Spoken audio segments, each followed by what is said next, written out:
Hi everyone, my name is Monique from Before You Play, and today I get to teach you how to play a game called Vowl, designed by Cameron Art and published by Cameron Art Games. Vowl is a fast-playing word game where players race to identify words that are missing their vowels. The game plays 2 to 5 players and takes about 30 to 40 minutes to play. But before we begin, I'd like to first point out that this is a prototype copy of the game, so the final product may have some slight design changes.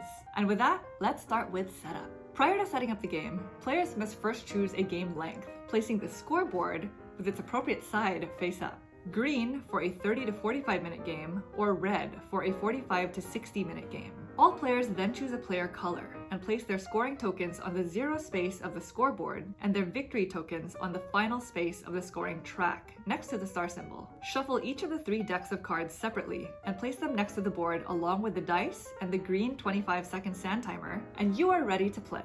A game of Vowl is played over several rounds where players take turns racing the clock to solve cards with words that are missing their vowels. In order to solve these cards, players must first keep in mind a few rules. First, the first letter shown is always the first letter of the real word. Next, there is exactly 1 vowel in between each consonant.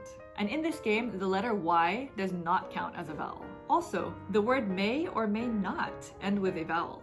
And solutions may only be in English. No proper nouns are allowed. And now, starting with the player whose full name comes earliest in the alphabet, they start their turn by rolling both dice and drawing cards from the green deck equal to the number rolled, placing them face down without looking at them. They then draw additional cards depending on where their token is on the score tracker, placing them face down either on top of or underneath the green cards. The other die determines a player's mode of play: solitaire, partner, or head-to-head. In solitaire mode, players flip the timer and attempt to solve each card one by one, saying the solution aloud until all cards have been solved or the timer runs out. In partner mode, players draw an extra 3 cards prior to drawing cards for their position on the score track. Then, after all cards have been drawn, the active player chooses one of their adjacent neighbors and places a deck between them. They then flip the timer and work together to solve each card one at a time, similar to solitaire mode. And lastly, in head-to-head, the active player chooses an opponent to compete against.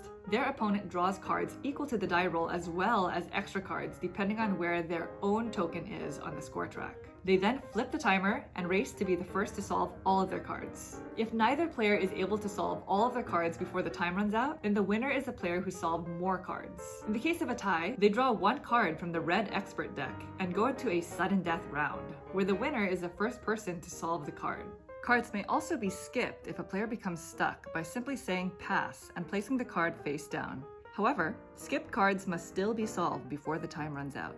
Players score points if they are able to complete all of their cards before the time runs out in solitaire and partner mode, awarding points to their partner as well, and if they win against their opponent in head-to-head. When scoring, players choose to either take 2 points or only 1 point, but also moving their victory token as well as an opponent's victory token 1 space closer. And it's important to note that once a player's scoring token is within 2 spaces of their victory token, they must always play solitaire mode on their turn. Play continues with players taking turns rolling dice and solving cards, and the player who reaches their victory token first wins. In the case of a tie, tied players participate in a sudden death round. The game also comes with 2 additional variants. In the 2-player variant, partner mode is replaced with selection mode, where their opponent gets to choose the cards for them to solve. Their opponent first draws green cards equal to the die number plus an additional 3. Of these cards, they choose 3 to discard, shuffling those left over. The active player then proceeds to draw cards according to their score track position and attempts to solve all cards as normal, scoring points if they are able to do so before the timer runs out. The game also comes with a red 15-second sand timer for a more challenging game. And there you have it. That is how you play Vowl. If you are interested in learning more about this game, please check them out on Kickstarter. And thank you so much for watching. Bye!